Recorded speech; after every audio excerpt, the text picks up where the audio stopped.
Right, okay, so you're welcome back to Prime Morning, and it's time for Let's Talk Relationship right here on Prime Morning. But like we have said right even before the month of September started, we started a new series called Secrets and Confessions.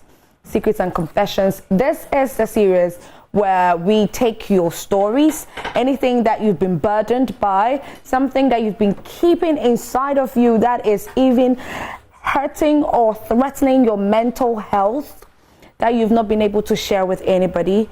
We give you the opportunity to tell your story right here on Prime Morning, and we bring seasoned guests here who will help you to lift that burden, who will try and bring you solutions to these problems. And we started 2 weeks ago. Yesterday was awesome when we had Akos share her story of being raped by her uncle from childhood and a whole lot of things, moving from one man to the other and no man wanting to marry her at the end of the day, and she is just being burdened and she feels like she's spiritually married. And we had Reverend Daniel Annan here last week who helped us greatly to the whole situation. Well, today is another one, and we have a very, very interesting story which I know that a lot of people out there share in that same experience. Let's take a look at the story.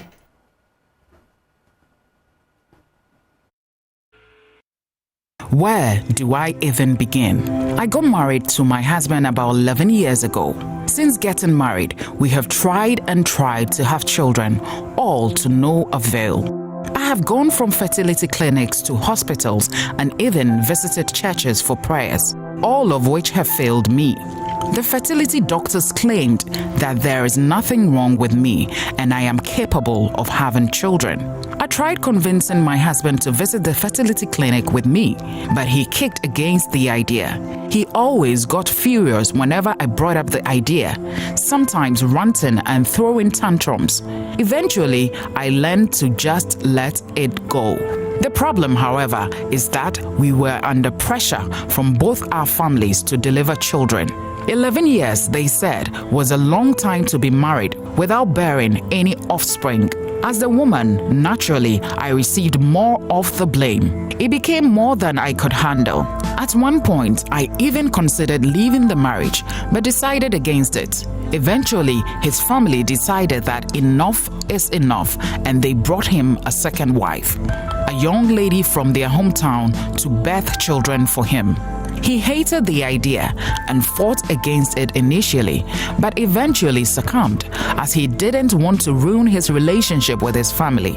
I lamented at the fact that my husband couldn't stand up to his own father, but since everyone believed that the cause of the childlessness in our marriage was me, I humbled myself and allowed the second wife to move in.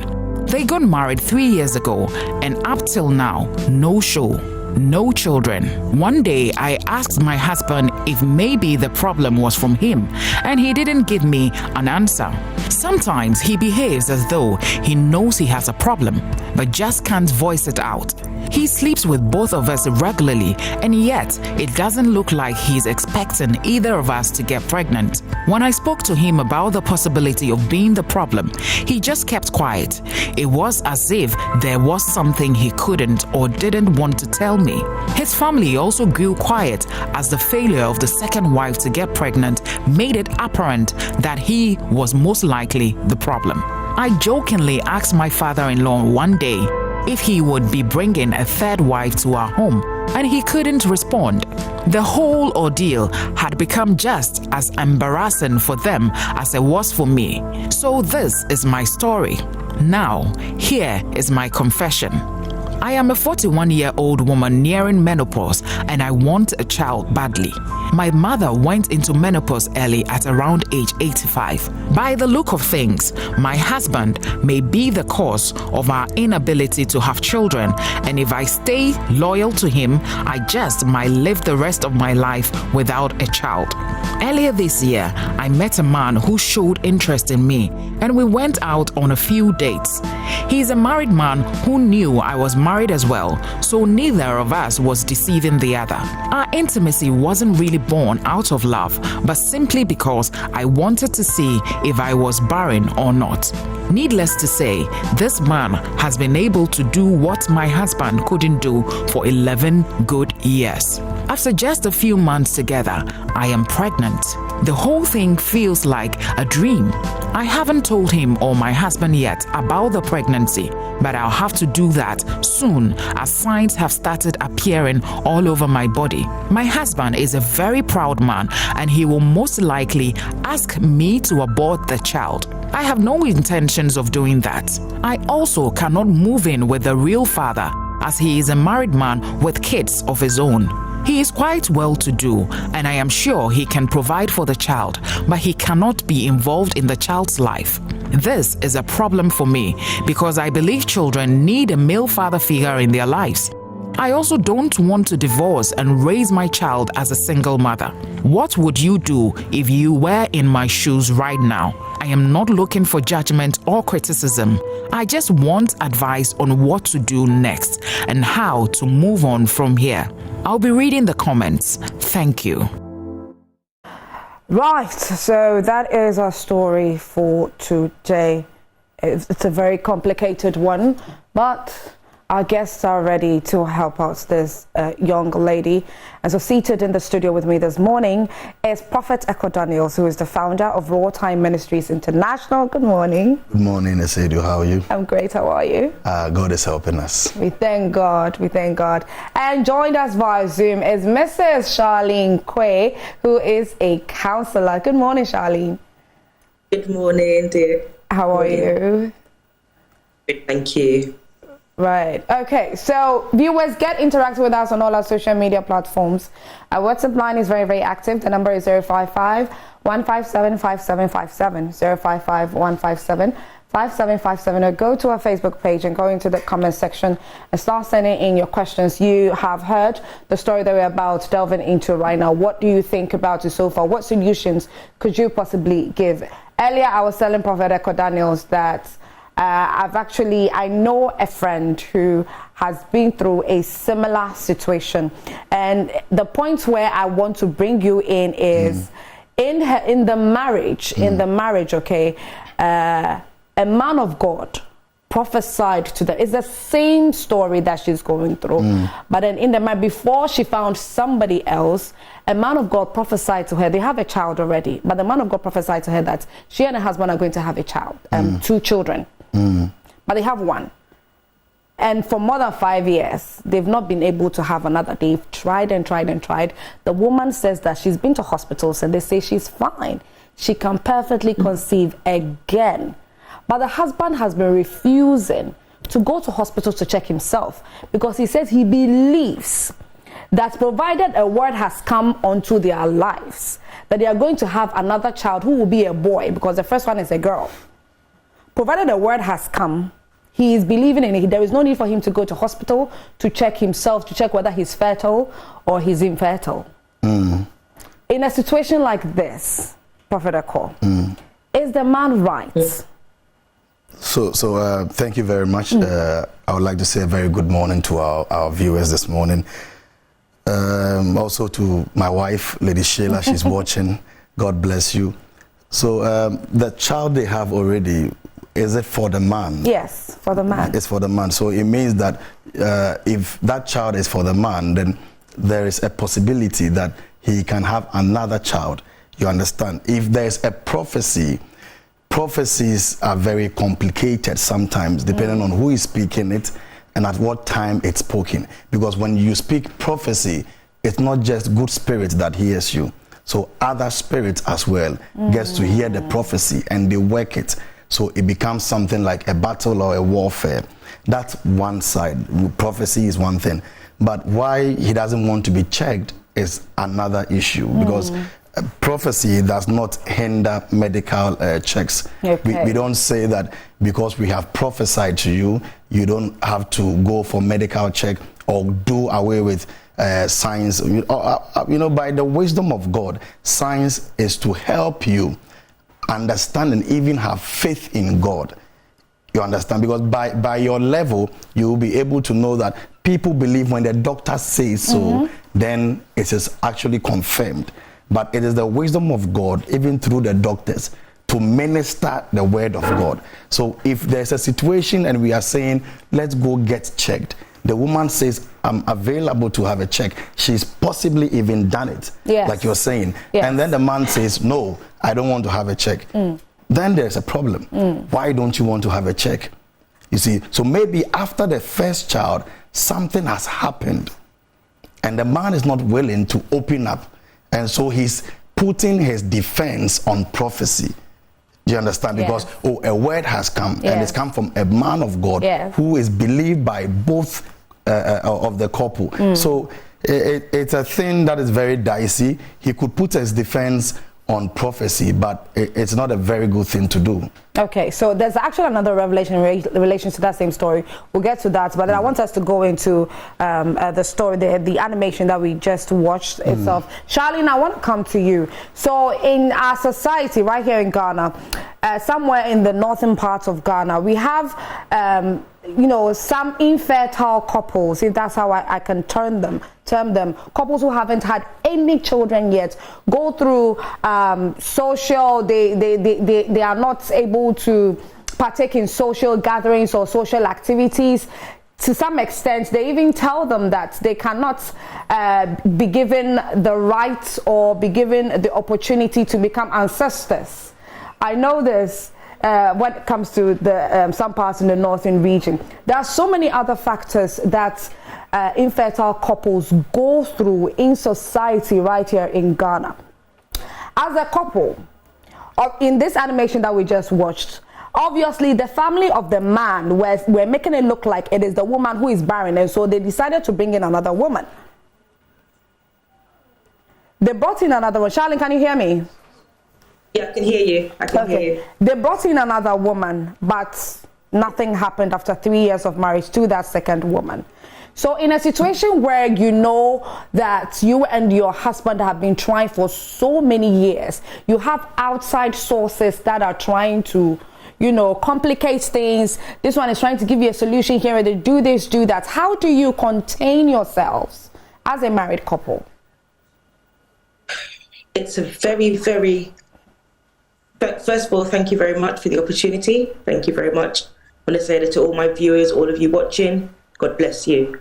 This situation is a very complicated and, as Prophet said, very dicey situation, because in Africa we have that culture of silence. Right. So even if the man got the infertility problem, like low sperm count or something, he is not going to be able to voice out. So most of the time, the burden always falls on the woman's shoulder. Yes. So here we have this man who wasn't even able to defend his wife. When you watch the video, you can see that she has some built-up resentment at the fact that the man defended her when his dad was going to bring in the second wife. So that there lies polygamy.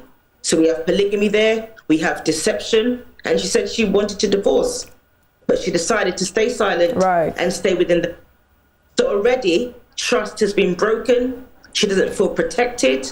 And once a woman feels like there's an emotional void and she's not defended or protected, it's very easy for women to fall into the hands of what is presented to us now.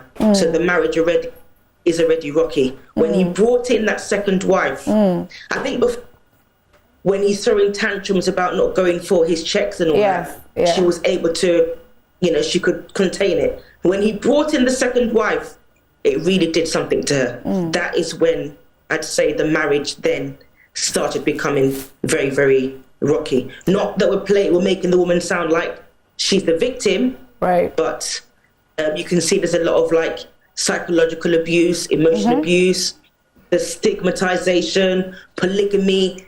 This story has got so many different aspects to it.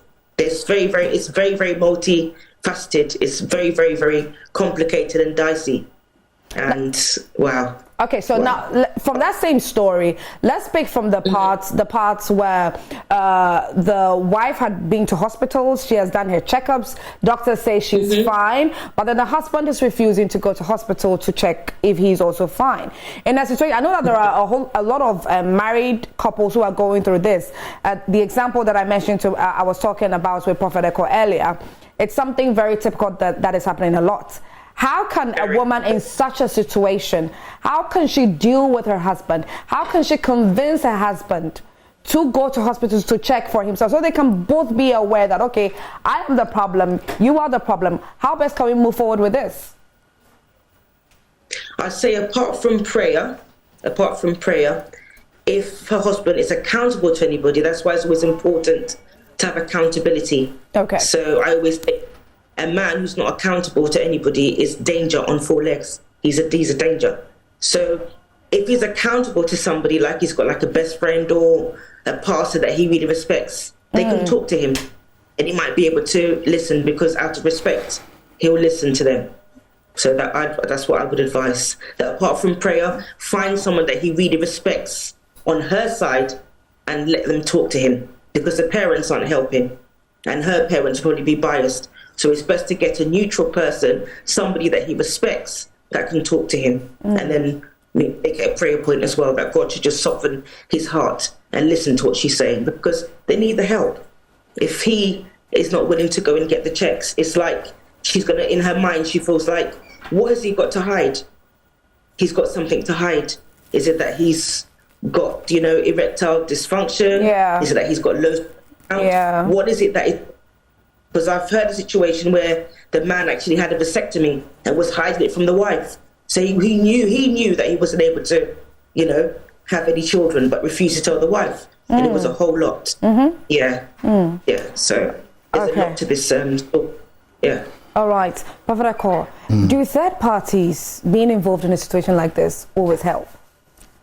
Yeah, so you see, this situation is very complicated. We live in a society where whenever there is marriage and there's no child, then we blame the woman. Yeah. We say it's the woman who is not able to conceive. But the man also has a responsibility to expose their fertility ability.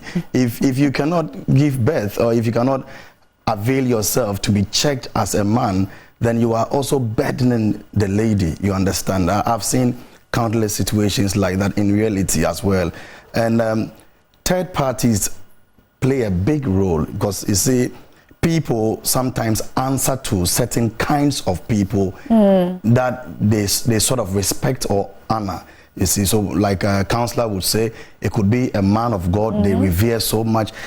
Fortunately or unfortunately, in marriage, you could have you have a man and a woman, but then both of them could have a higher authority they would respond to no matter what. Sometimes you need to go the extra mile, because you talk to your partner in this situation, she's talking to her husband, the husband is not availing himself. Maybe you can go to your man of God or find out who your husband will respond to. But you see, there are cases where the husband would not respond to anybody. Yes. Exactly. You see, there are cases where, and a lot of times, especially when he has something to hide, he wouldn't want to respond to anybody, because if he's not availing himself, use myself for example, when I got married, 3 years I had no child with my wife. And even though I'm a prophet, my wife would say, let's go for a medical checkup. Let's see what's happening. I availed myself for medical checkup and everything was fine. But I believed in prophecy that in the 3rd year I would have a child. Okay. And in the 3rd year I had a child, but I availed myself for every check possible. Right. You see, but people need to be accountable to something. And I always believe that third parties shouldn't really be necessary.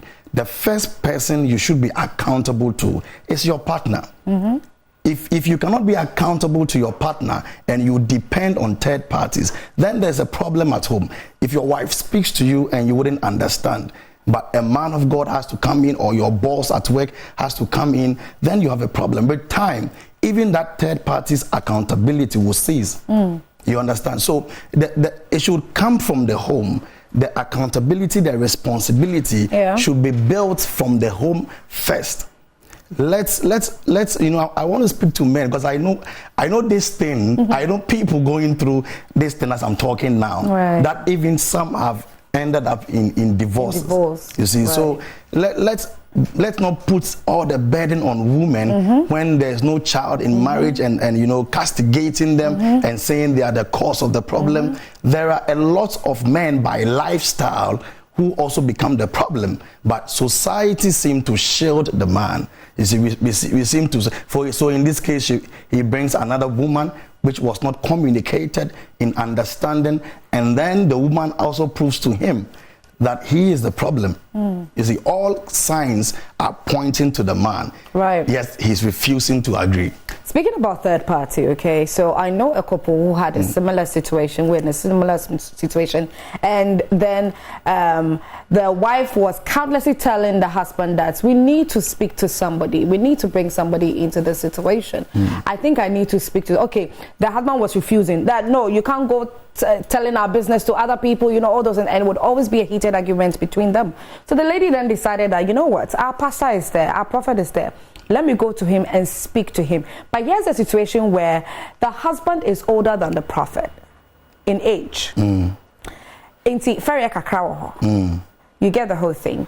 And then only for one day the husband is there, and then the pastor calls him that he wants to have a meeting with him. He goes, and then this is the situation. So after he and his wife going on that agreement, the wife said, okay fine, but they didn't tell him that I'm going to report you to the man of God. The man of God just calls him and then speaks to him that you have to do this, you have to go and do the checkup, you have to go and run the test and then all that. Now he feels he's been disrespected, he's been dishonored, his wife is not submissive, his wife is disrespectful, and then all these things because he has washed his dirty linen in public by telling a man of God. Yes, he respects the pastor, but because he is older than the man of God, he feels ashamed.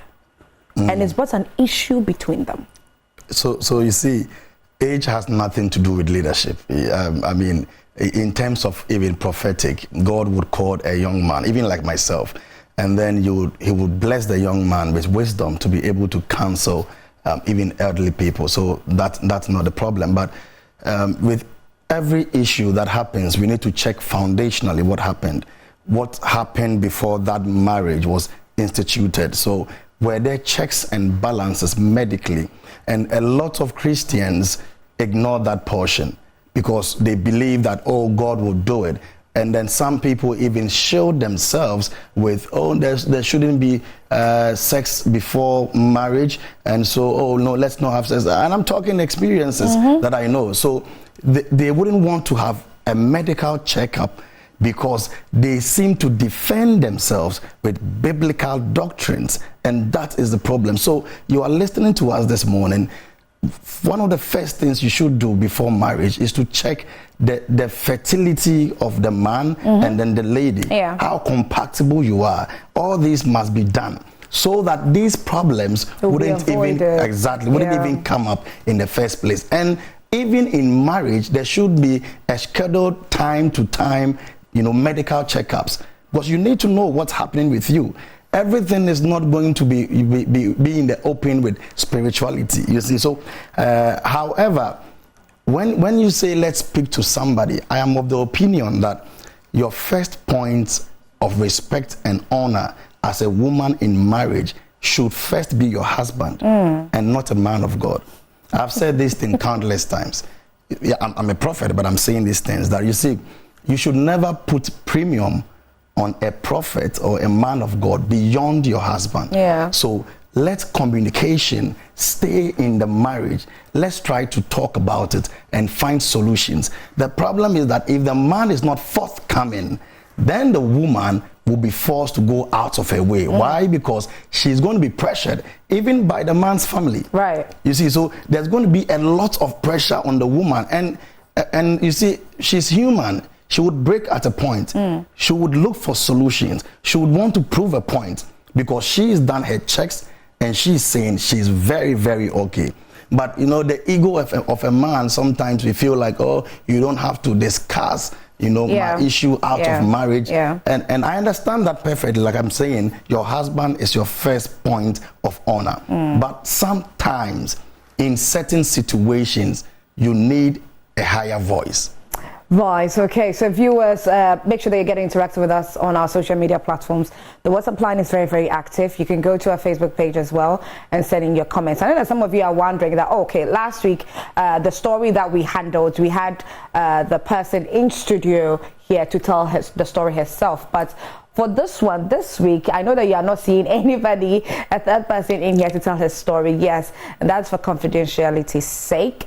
She decided not to be in studio, but rather share her story with us. And so we decided to put together the animation so that you would better understand what her story is. And I know that you do.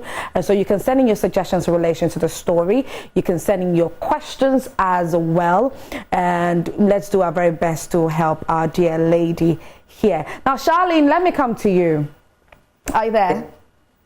Right. I'm here. Yeah. So, with everything going on, you're in a marriage, you are having issues here and there, infertility. Your husband is not coming, forth. He's not forthcoming with making things easier for you. You have the husband's family doing this and that to you, calling you barren, giving you names and all that.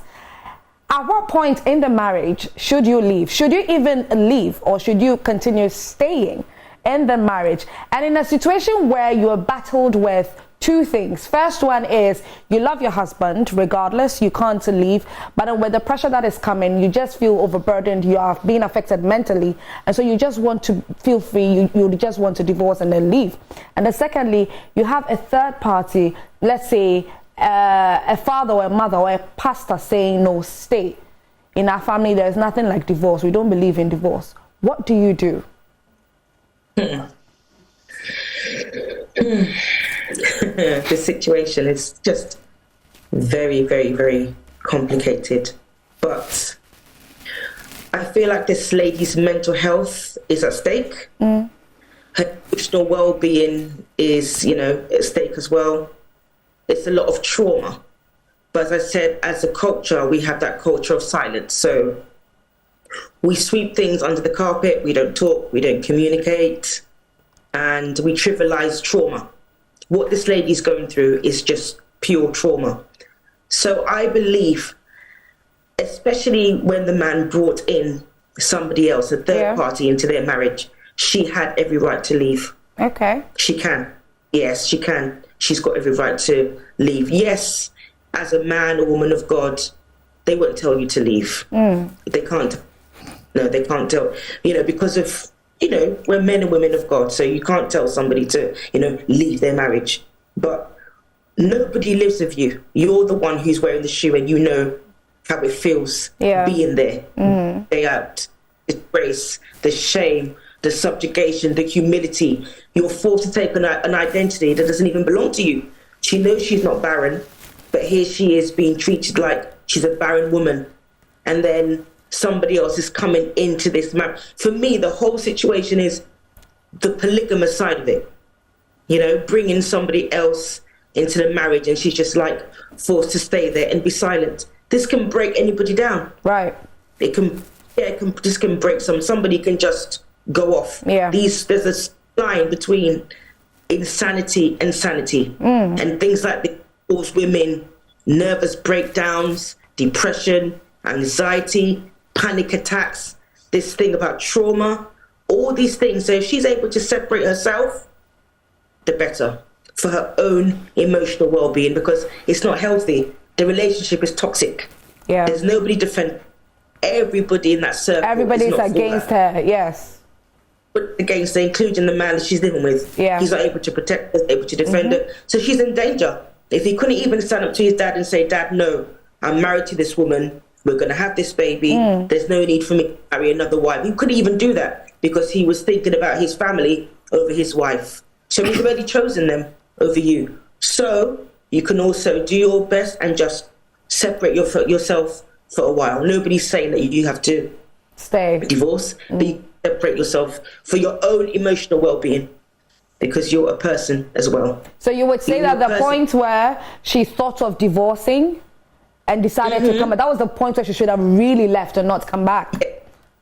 Point that she should have, because because she stayed in it, she has pent up resentment.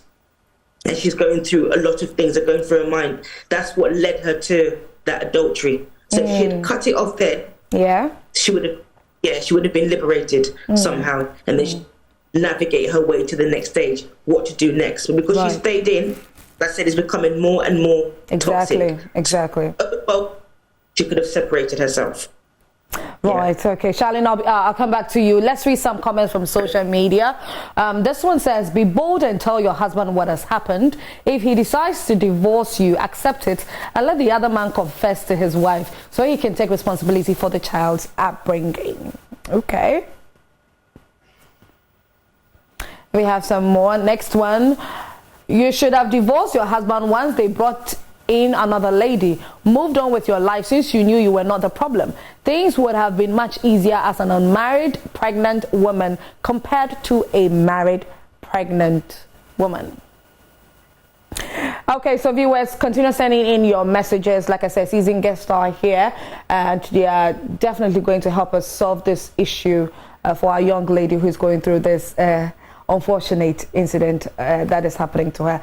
Anyways, Prophet Echo. Now let's come to the confession. She confessing that she had to be with another person, another man, but this man happens to be married with his family. He's got kids, and she got pregnant. Now, in a situation where the man ended up accepting a second wife, although at the beginning he wasn't too happy about it, but then ended up giving in. If, as a woman, you also end up going in for another man, have you sinned? Are you wrong? Let's start off from that point. So, the Bible will tell you that if the foundations be destroyed, what can the righteous, not the sinner, what can the righteous do? There is nothing you can do if how the whole thing even started off is destroyed. So if you go into marriage and you are polygamous or you want to be polygamous, it's something that should be communicated and properly defined to an understanding of both parties. Because people go into marriage and the woman knows that my husband is polygamous, and that's fine. Okay. She's very okay with it. Very okay. When somebody comes in, that's acceptable. Doesn't really care. Exactly. But in a situation where we don't believe in polygamy, and especially when the woman was brought to you by family, then they are trying to tell the woman that, like I said, a lot of pressure on the woman, so you are barren, and there's all this kind of name calling, and like the Counselor Charlene will say, she's going to be traumatized, depressed, broken in the spirit. I have a problem. You see, it's so difficult for me to pretend. I think that, if that was my sister, what would I tell her? Yes. You see, and there's no way I would tell my sister to stay in such a marriage. Okay. Do you understand? I'm a prophet, but I have a problem when it's all going to be painted so nicely. There was a situation like this in Nigeria, if you remember, where a singer died. Yes. We lost a beautiful soul. Yeah. Why? Because sometimes the doctrines sort of still has to keep you in an abusive place in the name that, it's going to be okay. Yeah. But then for the man, it's okay for him to go for another woman when there's no understanding. But the woman, when she does that, then, she's the devil. You see, so if that was my sister, it wouldn't even get to the place where she has to go for another woman's husband who has kids. It wouldn't get there. You see, because the fact that even the foundation is destroyed, there is no marriage in the first place, you are actually heading towards disaster, which is happening today. Then there is somebody who says, okay, it's okay for me to go for another woman, but then it's not okay for you to go for another man. Yeah, that happens a lot. And because that one is a tree, that's not a human being. You see, but that's a human being. You are dealing with a human being, and you are saying that it's okay for me to do this, but it's not okay for you to do that. Yeah. So let's come into a place of agreement. It's not working, and this is the truth. So aside prayer, maybe the woman, and in most cases, the woman would go into prayer and fasting and directions, and the man wouldn't even want to do any of that. You see the situation. Then the woman comes to a point of, I'm tired. Something must be done. Look, Jesus will tell you that the only place where you should divorce is when the other partner is dead. Now, what is death? Somebody can be alive, but they are already dead. Yeah. You understand? Situations can make people die. People can look sane by appearance, but mentally they are destroyed. They are dead. You see, and for me, like I said, if that is my sister, my dear, it wouldn't get to that place. I sit you down, I open the possibilities to you, I tell you, like one comment would say, you should have communicated. Something should have happened, because the woman now is trying to prove a point, and at that place of proving a point, she could do anything. I know this story, somebody that it has happened to, who is close to me. You see, and it was the same situation. And even the person happened to be a man of God. You understand? And the man of God did not come forth to open up and say, oh, this is my problem. But you see, we covered it up with, oh, God would do it. Yeah. God would, but it's not God that made a doctor. It's not God that placed these institutions in place so we get checked. I think that it's about time people just be real to yourself and put yourself in people's situation. Right. You understand? People are dead. Look, a lot of people are mad, excuse my language. In marriage, they are already mad. They are already dead. Their emotions, everything is all over the place. They are destroyed. You know the mockery that comes with infertility? Yeah. You have no idea. A whole lot. You have no idea Yeah. the pressures that would even come to my wife when she had not given birth just after a year of getting married. And in this setting, when you get married, the next expectation Oh, is... yes, they want to see a baby bump. You see, so 1 month, 2 months time, or you should be pregnant. Yes. Then there's a lot of pressure on you. Take this medication. You see, it is easier if it's not happening to you. Yeah. You can say whatever you want to It's say. always easier said than done. Exactly, but Yeah. if it's happening to you, like I said, myself, I was in it for 3 years. And I could look at my wife all the time, and she's broken, she's depressed. I keep telling her, and I was preaching, and I was prophesying to people, and they were giving birth, and my wife was not giving birth. You see, and I've availed myself for medical checks, and it's not still happening. And then I was still encouraging her that, listen, it is impossible for me not to have a child. And by the grace of God, in the 3rd year, it's happened. You see, so you look at this picture and then you put someone else in that picture. And then, for example, I go for another woman, bring her into the house and say, oh, this one will be fertile. So you know what you've done? You know the insult, you know what you've done to the woman's mind. We don't look at all that. And when you go for counseling, they'll tell you, oh, no, don't divorce. It's so easy to say that. No, don't divorce. God doesn't like divorce. We have some more comments that we have to take, but then before that, so in this situation, this lady's situation, she going in for another man, would you say she was right? No, she wasn't right in going in for another man in marriage. It's the same way in marriage. Yeah, in marriage. It was wrong. It was wrong. It's the same way what the man also did. Going in for another woman was also wrong. You understand? So it's not right to go in for another woman or another man in marriage because you want to prove a point. But then when you do that, you complicate your life. Now you have moved from stage one trouble to stage 5.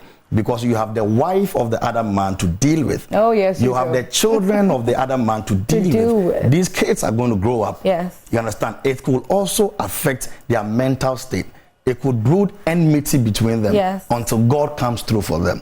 So that's why I'm looking at always the foundation of why did that get to that place?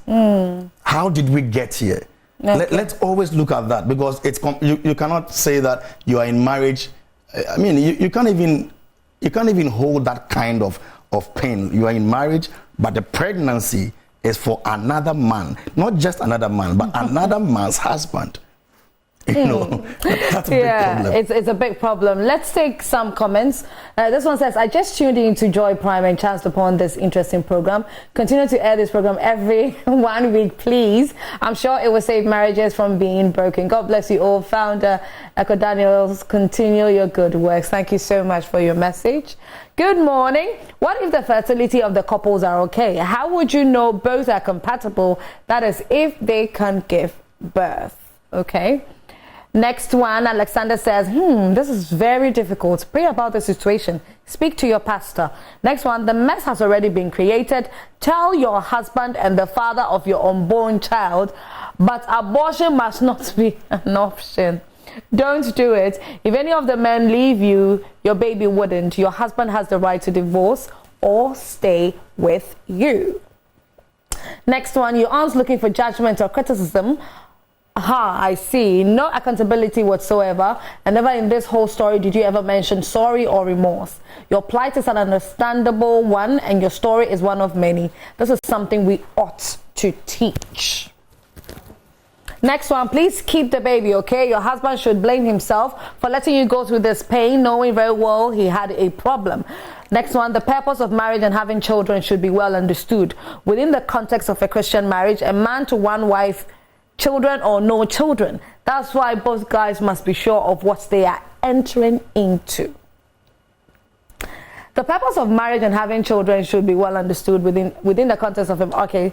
So read this one. Good morning. I want to ask if it's good to get pregnant before marriage to know your fertility status. What this comment is saying is something that has been up for conversations a number of times amongst a lot of people, that just to see that you are fertile, just get pregnant by the man you're going to get married to.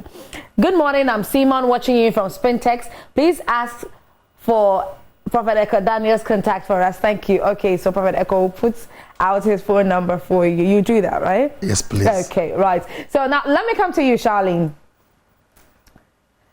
Hello. Right, Charlene. So the lady is pregnant now by another man, and she has to submit, she has to tell her husband that this is the situation. In such a situation, should she feel remorse? Should she be, hurtful? How exactly can she present this situation to her husband? What exactly can she do? What's the best way for her out of this?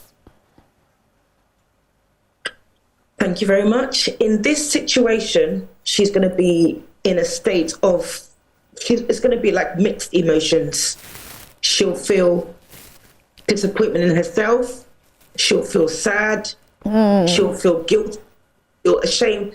It's a mixture of feelings that she's going to go through. What she did, you can't say that it's right. We're not here to judge her. Yeah. But what the hospital did wasn't right. It's a situation that led her to where she is. So she can come out and tell her husband. How he decides to deal with it, we don't know. I'm sure man that he is, as she said, that he's quite a proud man, he would probably divorce her. That's okay. She could have divorced earlier when he brought the wife, but anyway, point. So if he decides to divorce, that's fine. So she can tell him, he can divorce her, but she has to let the other man know as well.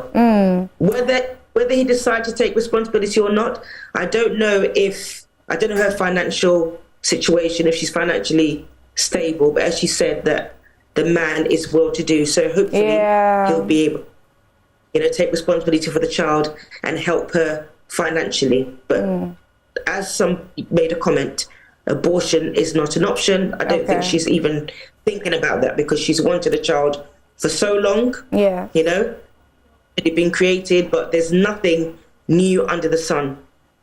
Many people have been in this situation, many, and many are still going to be in this situation. So just tell your husband and tell the other married man as well. Whatever happens, happens. Leave it in God's hands. Surrender it to God. Repent for what you've done. Keep your baby and trust the Lord to navigate your way through from henceforth. That's the advice I would give. Okay, now after all that she's been through in the marriage and then now she's pregnant by another man, one of the comments said that in her narration she didn't mention that she was sorry or was feeling remorse for what had happened. In a situation like that, should the woman even feel remorse in the first place? She will feel remorseful, definitely.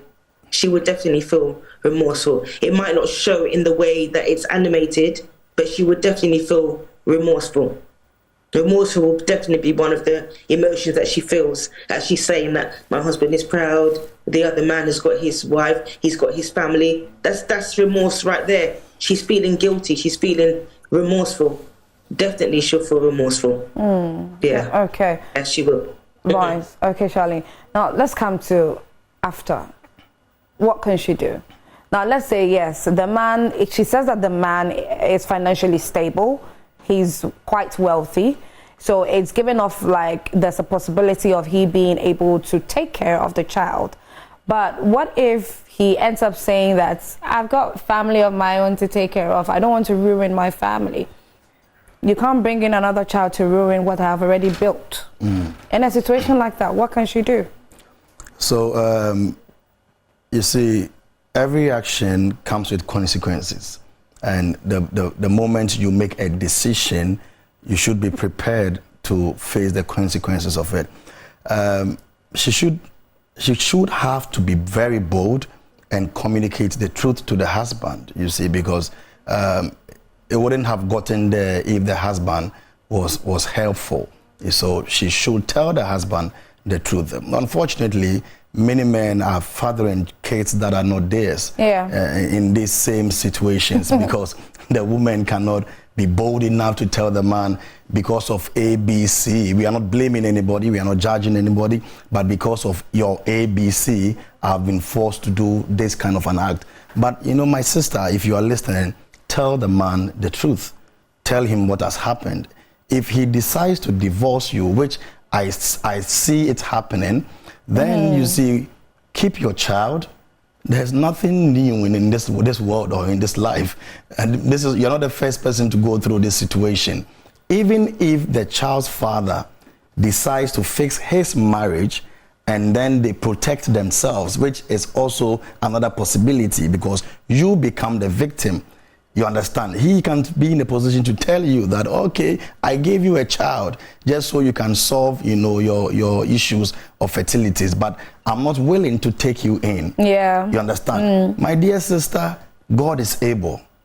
There is nothing God cannot turn around. It was a similar situation with David, our senior pastor David. He happened to do a similar thing we are talking about. Killed somebody's husband, took the wife, impregnated the woman, the child died.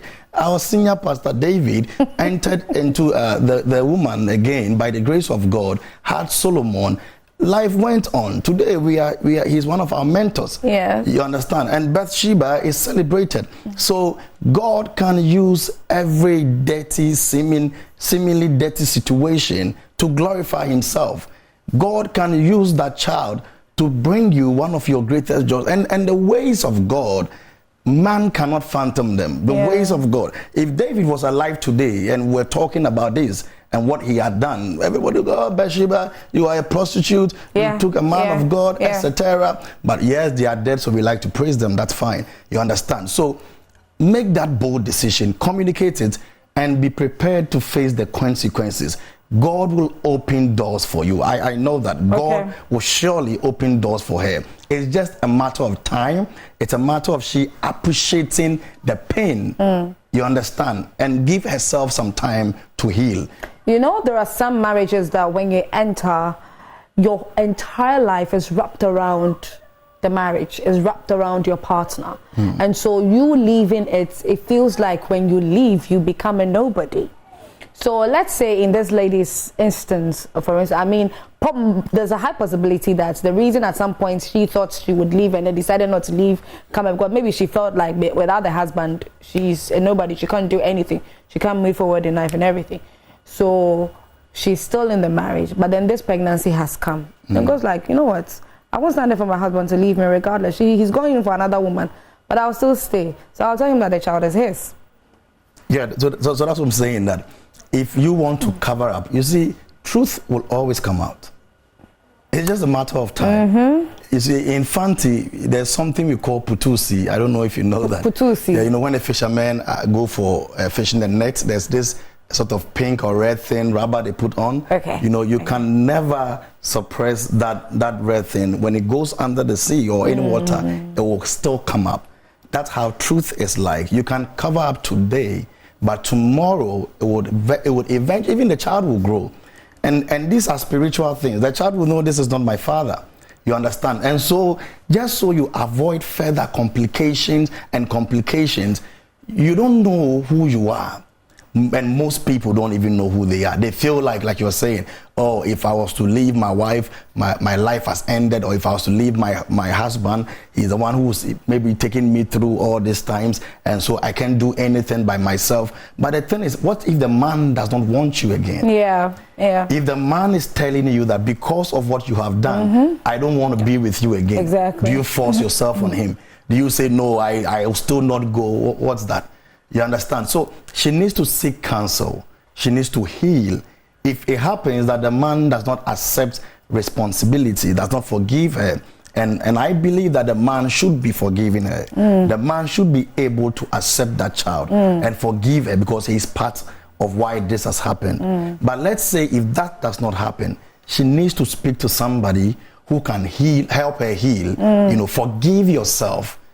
You understand? The first point of healing is to forgive yourself. You are human. Yeah. You are not the first to make mistakes. Yeah. And with time, she will realize that one of the best decisions she would have made in this life was to have forgiven herself, loved the child, and take life as it comes. Eventually, like I'm telling you, I know many of these situations. Eventually, God will come through for them. God always comes through. Of course. He always does. Charlene. Yes, dear. Let's come to the pressures from society after you get married. This is one thing, and as a matter of fact, I think it's a natural thing that comes to a lot of us. You know, a couple who get married, and then after a few months, you're expecting that the woman should be pregnant. I think it's a natural thing because of how our mentality has been over years. With all the pressures you'll be getting from society, from family, friends, and then all that. Let's put aside this particular, scenario, and let's face the fact that, it's a general thing that happens everywhere. How do we generally handle this? What can we do to avoid all of this? When you say avoid all of this, do you mean as a society or as a married couple? As a society, most especially. Do you know what? I find it's something I always think about. Okay. As soon as gets married, they're all looking at they're looking at your tummy. I've come, Yes. women in the women's ministry, in counselling, and just in day-to-day life. It's a very African thing. Yeah. That as soon as you get married, they're looking at you. And no matter what, it's always the woman's. They always feel like it's the woman. It's the woman. So that's where the stigma always comes from. So if you're a couple, as Prophet Echo was saying, him and his wife were together. They had the medical checkup together. They believed God together. So because their union was very, very strong, they were able to withstand. So no matter what people were saying about the wife, how they treated her, how broken she was, she had a strong man behind her, pillar behind her. Yeah. Yes. That she was able to withstand. So no matter what happens, she has her husband there to support her. There's another woman I've got who waited for 18 years before she had a baby. But had a massive congregation of about, let's say, 2,500 people. And every weekend, every Sunday, people are dedicating their baby. They're naming their children after her husband. Yeah. And when she was given the platform to preach, people would say all sorts. Look at her. All she knows how to do is to dress. Why would she have a baby? She's always wearing high heels. Yeah. People were so judgmental. Oh yeah, how can you have a baby? That I've heard it countlessly. How can you have a baby if you continue to wear high heels? What sort of myth is that? I don't know where that they got that from. I've never heard about high heels causing infertility, but in the African society, they have to find something to blame. It was tough. It was tough. This lady also said that her family, the man's family, wanted to bring in another wife. Even though they lived in the United Kingdom, they had planned it that when he comes to Ghana, they were going to find him another wife. But the man of God said, no, I can't do this. 18 years we've been going through this journey, and I know what God has told me. And I know that in due time, God will surely speak. They were like, Dabe, when is it going to happen? But eventually it happened when she was 48. This is heartbreaking, yeah. At the age of 48. So it all depends on the type of husband that you've got. How close are you? As the prophet said, if the foundation be destroyed, what can the righteous do? Yeah. It's all about the foundation. How did you guys meet? What happened? What's been happening? It's all about the foundation. It's all about the kind of man you have. Is he a pillar or is he a scaffolding? If he's a scaffolding, that means you can't rely on him. If he's a pillar, the two of you can fight and forge ahead, irrespective of what society are saying. It all depends on the strength of the relationship. That's why communication is so, so, so important.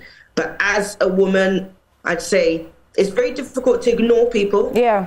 Especially when culture where they're stigmatizing you, they're insulting you, they're mocking you. But from Bible days, it's been happening. Penina was, but God eventually made her laugh. So I'd say that if you're a woman and you're going through this, if you're a woman of faith, hold on to your faith. God will surely come through for you. God will turn that mess into a message. Ignore the naysayers, ignore it. God will surely come through for you. Yeah. Charlie, now let's come to men mediating between the wife and the family and his family. I want you to speak briefly on that, and then I'll take Prophet Eko's opinion on that, because it's something that a lot of families, a lot of married couples are struggling with. It looks like the men find it difficult as to whom should I listen to? Should I be listening more to my wife or more to my family? I say, as a man, you've left your family to cleave to your wife.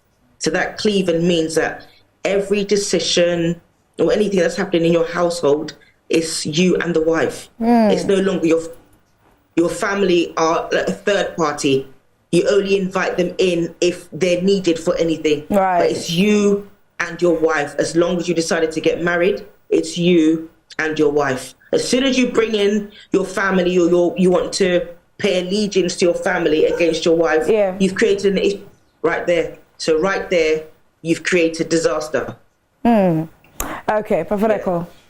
So 3 things destroys marriages faster than any other thing: finances, sex, and in-laws. You see, these 3 will destroy marriage, in my opinion, faster than any other thing. Let me use for example, for myself, in my home, nobody has a say in my home but myself.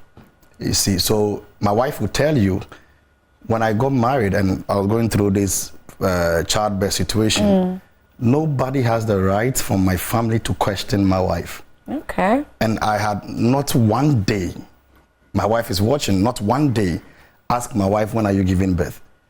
You see. Wait, so when you say that nobody from the outside had, any to question your wife or anything, how exactly were you doing it? Is it that you warned your family members? Yeah, so you see, that nobody should call my wife and ask anything? How did you do it? So today I protect my wife. Okay. Knowingly or unknowingly, I protect my wife. I make sure that there are boundaries that I set as a principle, that I know that by this principle or by this wall, this one can't jump it, and that one can't jump it. I speak to my family. I spoke to my mother.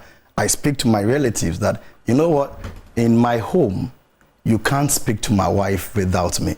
Okay. So no, it's true. I mean, my manager comes to my house. She knows. There are things in my home, and when I tell you, for example, no relative comes to my house without my attention. Yeah. You just can't come. It doesn't matter if you're my mother. Not even your mother. Yes. Okay. It doesn't matter.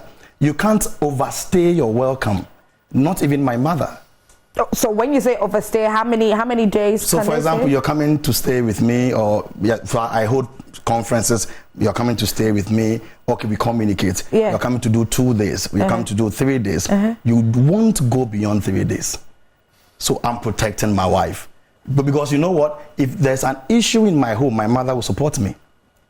If there's an issue in my home, my wife's mother will support her. Yeah, naturally. Naturally, Yeah. and that's how the marriage will be destroyed. If my brother or my wife's people are coming into the house, they are going to begin to talk. You know, oh, your wife has done this. Yeah. Oh, your husband is doing that.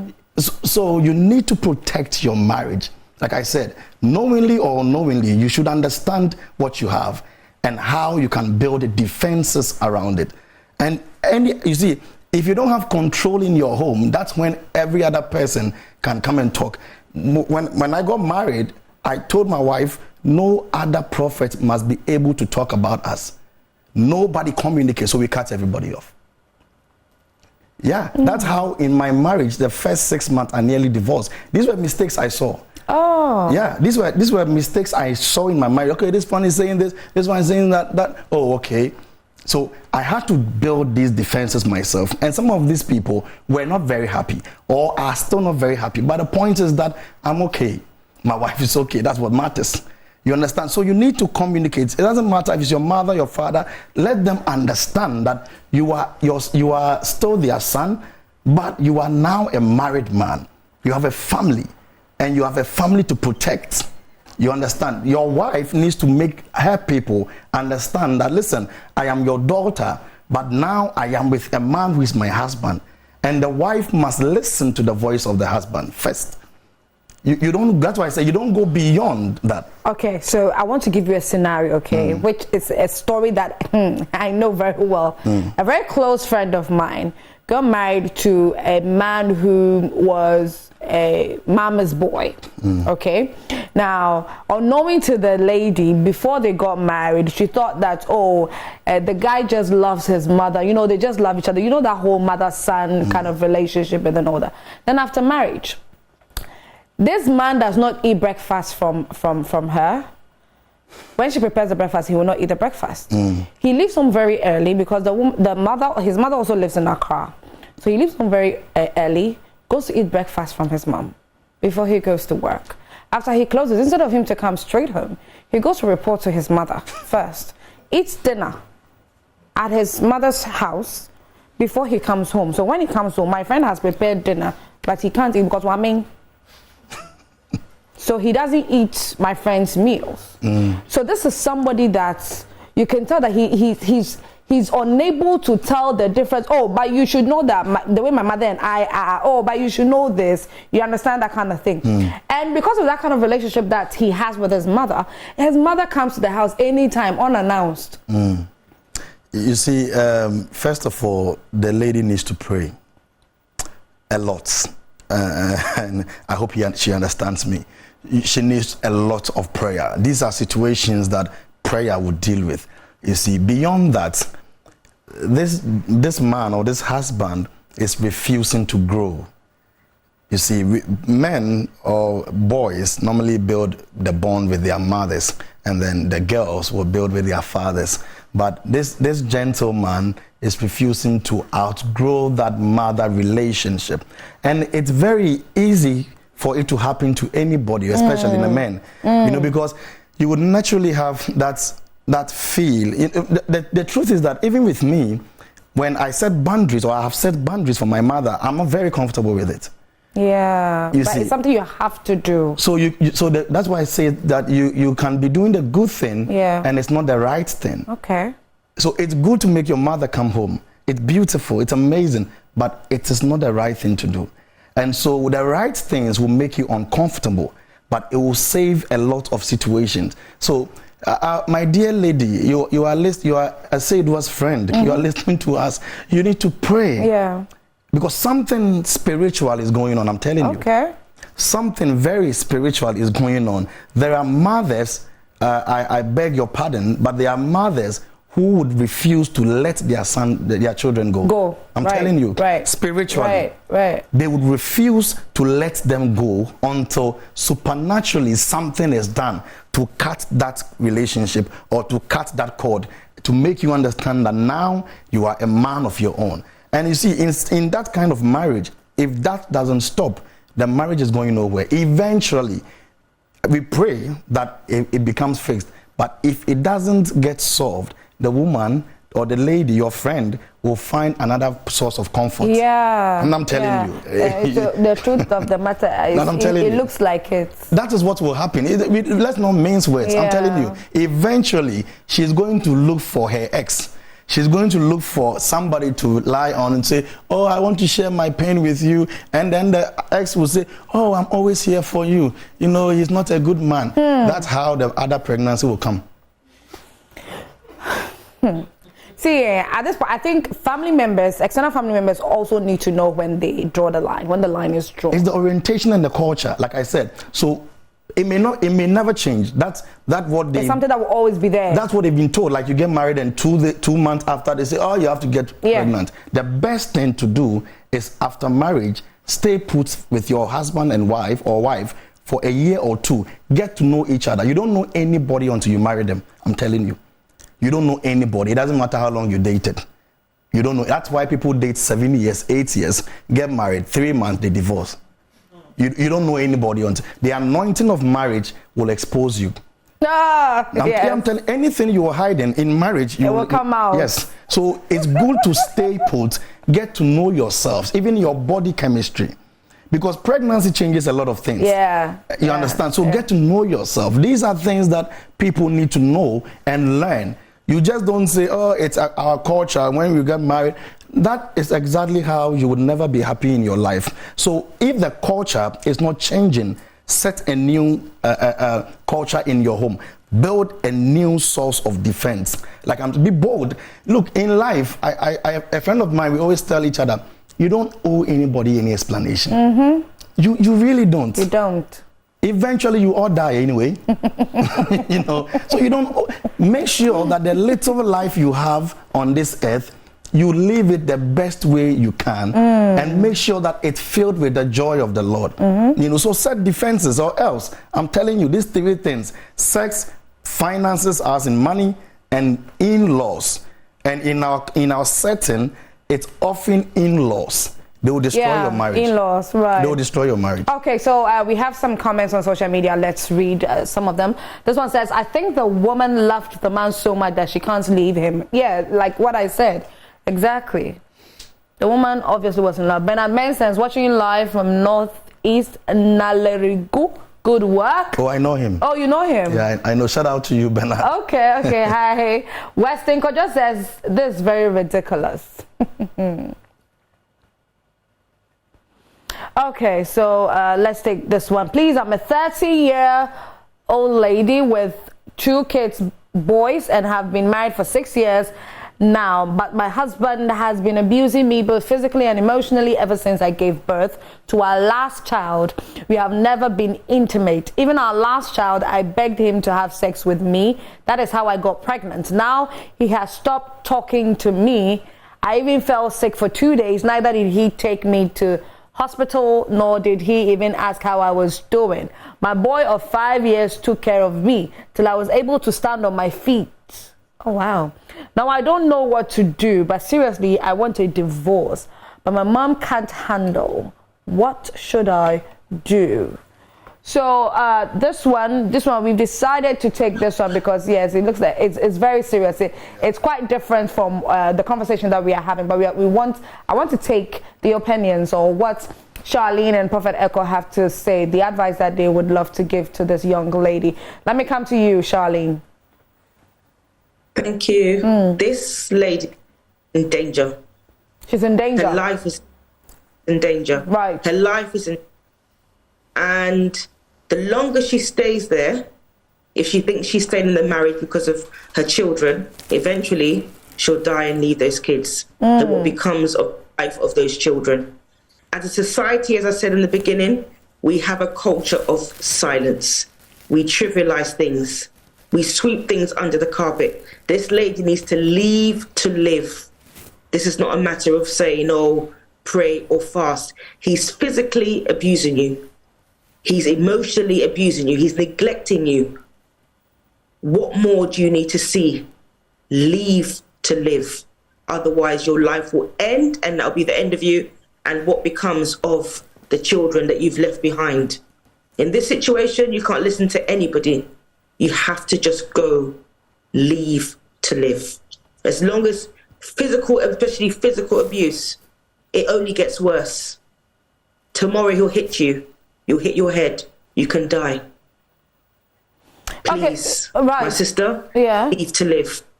Yeah, leave to live. So, and the last part, it looks like her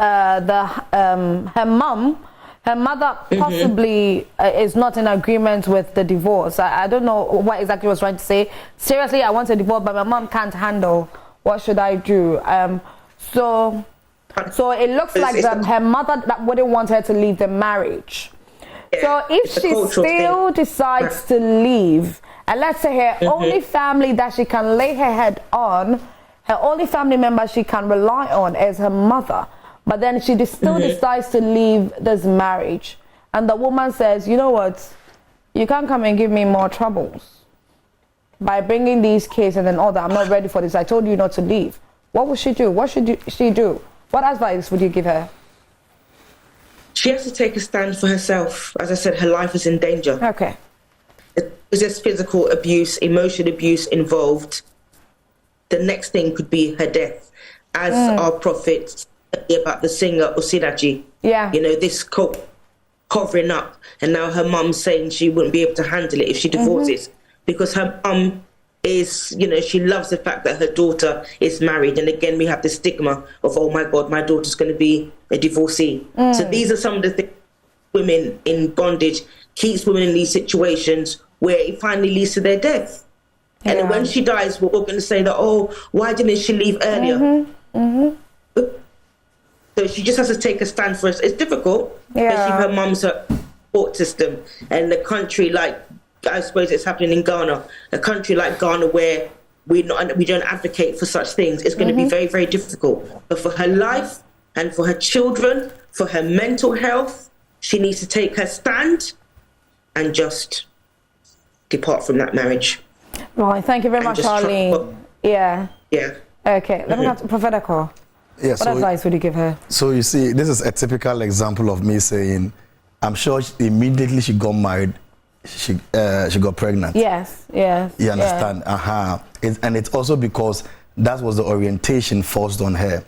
Now the man has realized that, oh, the woman has changed. Her body has changed. This is not the person I thought I was going to marry. So the understanding of marriage was not there in the first place. The purpose of that marriage was completely distorted even before it began. You see, so you need to understand, first of all, why you're getting married, who you're getting married to, and understand the patterns of what will change. You understand? Every woman, when you give birth, you change. Yeah. You understand? But I would never want to talk about these things with, because you had a child, I don't want to do this or do that with you. That abuse there is a point to tell you that, my sister, you need to leave. If she stays in that marriage, you are sick. Your 5-year-old child is taking care of you. This one is not prayer. This one is common sense. You see, this one is just common sense. You are hoping to die, then your mother will have a bigger pain. You see, so the mother is even scared, but I believe that statement means the mother is not agreeing to a divorce. But if the mother was to lose her daughter, she will be in a bigger state of depression than saving her daughter's life. So she goes, and today it's her face. The next time it could be her eye. You see, then we keep covering things. Oh, don't worry. You know, he will change. You're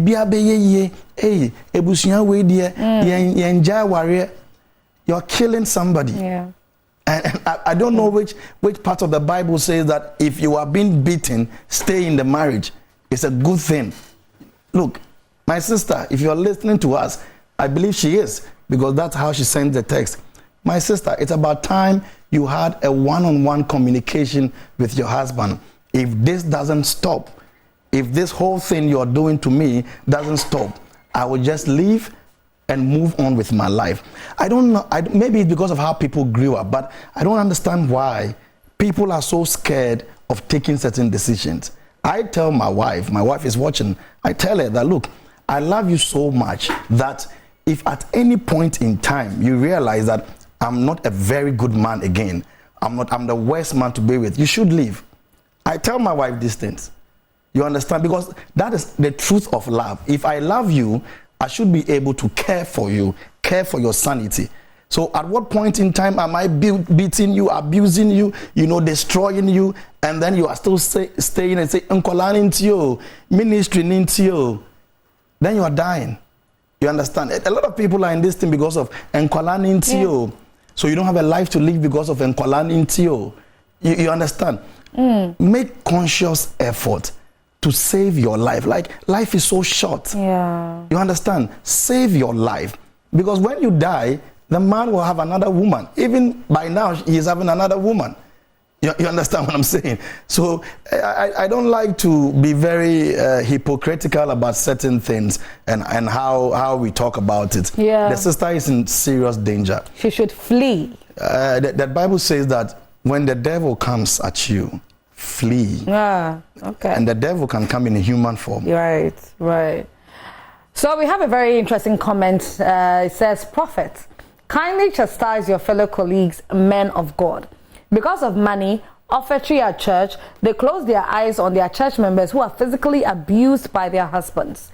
A lady friend of mine died through this.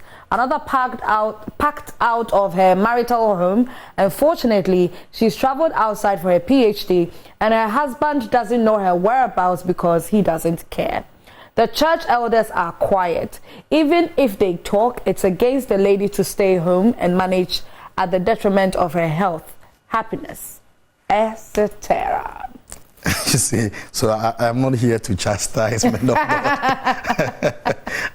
I am not here to speak against anybody's church, but I'm speaking my opinion. I have a ministry as well. My members, by the grace of God, are also listening. So I can only speak my opinion, my level of wisdom and understanding to life and how it works, you see. And I'm saying that if you find yourself in any situation where there is an opportunity to save your life, enjoy the peace and sanity of your existence on this earth, sister or brother, you need to take it. Because it's not only women who are also abused. There are men who are also abused emotionally, because see, we have a culture where the man can't voice out, so he swallows everything. Yeah. So you are a man also, you are also abused emotionally. You are putting up so much effort, but mostly the abuse of men is emotional. You understand? And then they still stay and they cry to us, and then they come to us and then they weep to us. So as for the church, my sister, it's a system. It's a structure. People are eating from that church. People are building from that church. Yeah. Are you expecting them, even in your companies, how many of your colleagues are bold enough to confront your boss because of you? So they lose their jobs. They wouldn't dare do that. They wouldn't do that. You understand? So if you are counting your blessings on elders or on the fact that somebody should speak for you, then you are in a big trouble. Nobody's going to do that for you. They will tell you they are not Jesus. Right. So make decisions because of you. Okay. Because of what you want to do in this life. Right. And make sure that it's always at the peace and the sanity of your mind. It's very important that you think about your peace of mind, your sanity. It's very, very important. And that's the reason that we brought you this series, because we want to lift off that burden, these secrets that you keep on, keeping inside of you, that is affecting you mentally, physically, socially. We are here to help you. So this is where we end today's episode of Let's Talk Relationship. But then before we do that, Charlene, yes, let me take your final comment on this. Thank you. I just want to say that every decision that we make in life will either grow us or grieve us. So let's always think about the consequences of all our actions not every good decision is a godly decision. I want you to know that God sees, God knows, God hears, and God restores. So whatever it is you're going through, as I said earlier, it's nothing new under the sun. God will turn your mess into a message. Don't be a help. Silence is not always golden. Let there be somebody that you can divulge to, somebody that you can offload to. Right. Do not seek help. Thank you very much. Thank you, Charlene. Thank you so much for being a part of this conversation. And yeah, we'll definitely come back to you again, hopefully very soon. Thank you. Right, have a wonderful morning. God bless you too. That was Charlene, Mrs. Charlene Quay, who is a counselor. Prophet Eko, before we go, Yes, so you are going through these kind of situations and it's overwhelming. You need to speak to somebody. You need to seek counseling from people who understand what you are going through. There's a difference between seeking help from an experienced person and then seeking help from a theoretical person, somebody who will read to you. So in case you want to speak to somebody, I'm available. And my number is 0244 856 983. 0244 856 983. God bless you. God bless Joy Prime for having me. And a big good morning to all our time members who are watching us this morning. God bless you.